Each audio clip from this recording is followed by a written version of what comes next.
everybody, welcome to Thinking Theology. I'm Don. This is a channel for those of you who are new, and it is a fairly new channel where I don't espouse particular theological views. I look at the logic or the thought behind the different arguments being made, just so that you can have a more open-minded understanding, perhaps, of relevant issues and then decide for yourself. So you saw the title of the video, Should Religious Organizations Be Taxed? And I read a lot of material, I'm online threads, I read a lot of books, and I see these various opinions being thrown out there that religious organizations, like, for example, if it wasn't for religion, there wouldn't be wars. So some people filter that down and they see in the U.S. tax code that 501c3s, which are tax-exempt charitable organizations, when they receive money, they don't have to pay taxes on it. Like even George Carlin in his stand-up said, makes an issue with this. And he's just one of a lot of people who think, and they tend to be atheists. And that's fine. I don't care if someone's an atheist. It doesn't bother me. It doesn't bother me if somebody believes in God. Neither of these positions bothers me on their face. The way people stand in their positions, if they're obnoxious, that's a problem. But if somebody's kind or cool or just generally chill, I don't care what they believe.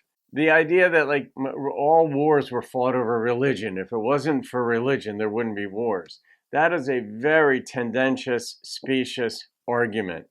Actually, most wars are not fought over religion. They're fought over land and natural resources, whether it's food, whether it's in the nuclear era, uranium, and there's diamonds, Africa and India, big diamonds, wherever. Natural resources, water are a big thing over which people, nations have fought.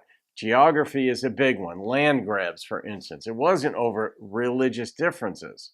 But back to the more direct matter at hand here. I don't think that any time an interaction or an exchange of money takes place, the government has an automatic right to it. Right? Every government, every state, every municipality, every nation handles their taxation in a unique way. And I think that there ought to be exceptions for charitable giving in this case, whether I agree with that religion, whether I think it's well-founded or not. I think it sets a very good precedent for people to be able to give and to get in the habit of giving, because there is a spillover effect. But let's look at what some of these religious organizations do, the good things they do, that the people who speak out against religion and think that religions cause war and all that stuff, they only look at the one negative side of things, which tends to be a skewed view, and overlook the good that is done, like gym class in school. Okay, we all had to go to gym class, and every student was exposed to physical exercise. When I was in school, we used to get tested on push-ups, sit-ups, how fast we could run, things like this. But gym class itself exposes all students to physical exercise on some level. And those benefits carry through for the rest of their lives. It doesn't mean they're going to make use of it, but it does mean they're exposed to it. And I use that as an analogy for charitable organizations, whether it's churches, whether it's synagogues or temples or anywhere where people learn to give. And there will be a spillover effect into giving to other, even non-charitable organizations. But just getting in the habit, to have an inducement to give, is a very good thing. But I'll use like Catholic, I'm not Catholic, but Catholic charities, for instance, they give a lot, they take care of a lot of people, homeless people, people who don't have food. Jewish charities helped when the Soviet Union broke down, and back, I guess in the mid to late 90s, and Jews were allowed to emigrate from the Soviet Union to different parts of the world, primarily Israel, the United States. They didn't even go to South America, Canada. Jewish charities enabled that so that those folks could go and live more freely in whichever country they wanted to go to. But here's an example of where the government shouldn't be getting a piece of every transaction, just on a fundamental basis. They should not be getting, there's no universal right that says this group here, the government, should automatically get a piece if I hand you a $10 bill, they should get 10 or 20% of that just because I handed this money over to you. In some cases, and that's what charity in part is about, the government should keep their hands out of it. And they do, as far as charitable organizations go, in particular religious organizations. In New York City, it was either the Catholic diocese wanted to buy a building, a dilapidated building, a rundown building. They wanted to buy it, they wanted to renovate it, and house the homeless, give them their own room, and this would have taken some of the burden away from the city of New York, and they would have taken care of it more efficiently than the city would have. But they were going to bear the burden of buying the building, paying architects and designers to fix the interior of the building as well as the exterior, put basic furniture in each room, and each homeless person would have his or her own room. This is especially helpful in the wintertime when in New York it could get down to 0 degrees, but for obvious reasons, it's better to be indoors.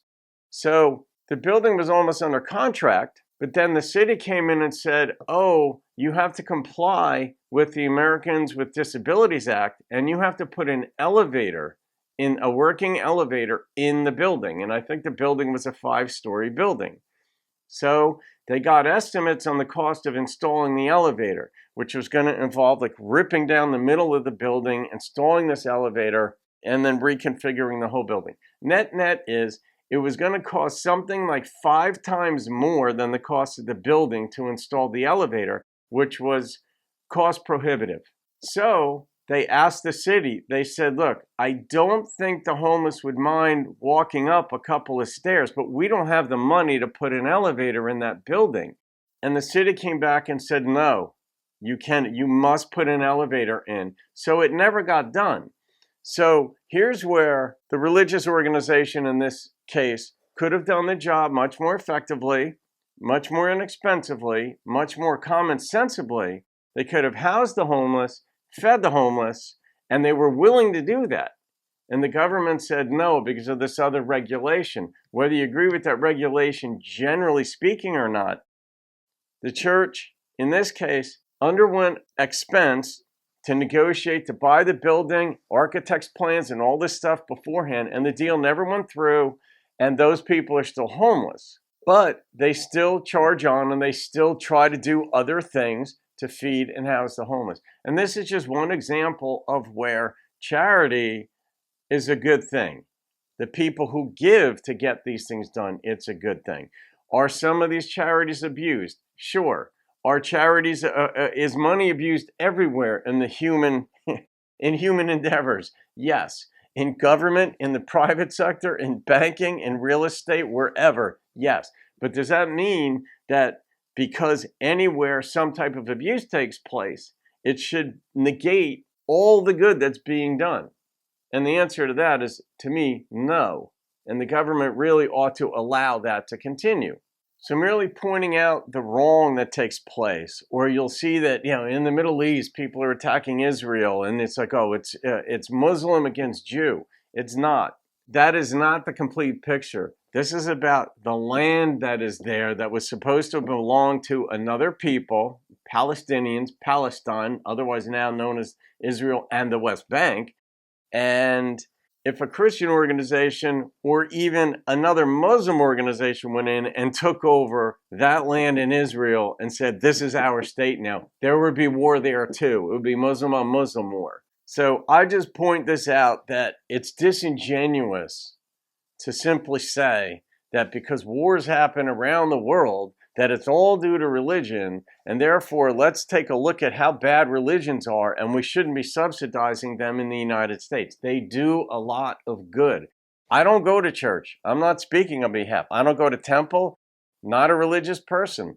But I can look at the thought behind what's going on, the arguments for and against it, and as a basic principle, every single act that humans do in the United States is not one that the government automatically should say, we tax that, and you must show why you shouldn't have to give us a piece of the money for whatever it is you're trying to do, especially if it's to do good. which many religious organizations do good. They help people in ways that the government won't or can't. So that's a different way of looking at it, rather than just disparaging the religious organizations that are out there. And I don't go to them. I'm not a religious person. I think that there's, I have problems with a lot of, I think that some of them, many of them are doctrinal warehouses of imperfect product. But there is still good that is done there. So leave your thoughts on that, folks. I know you will. I read the comments and I try to respond to them as well. So should religious organizations' tax-exempt status be removed? No, I don't think so. I think it teaches a very good thing. At least somewhere in society, giving is encouraged. And it's not really rewarded, but you do get a tax break for doing it, and then good can be done with that money. So, and frequently is. So there it is. All right, folks, leave your comments. I'll see you on another video. Have a great day and keep thinking theology.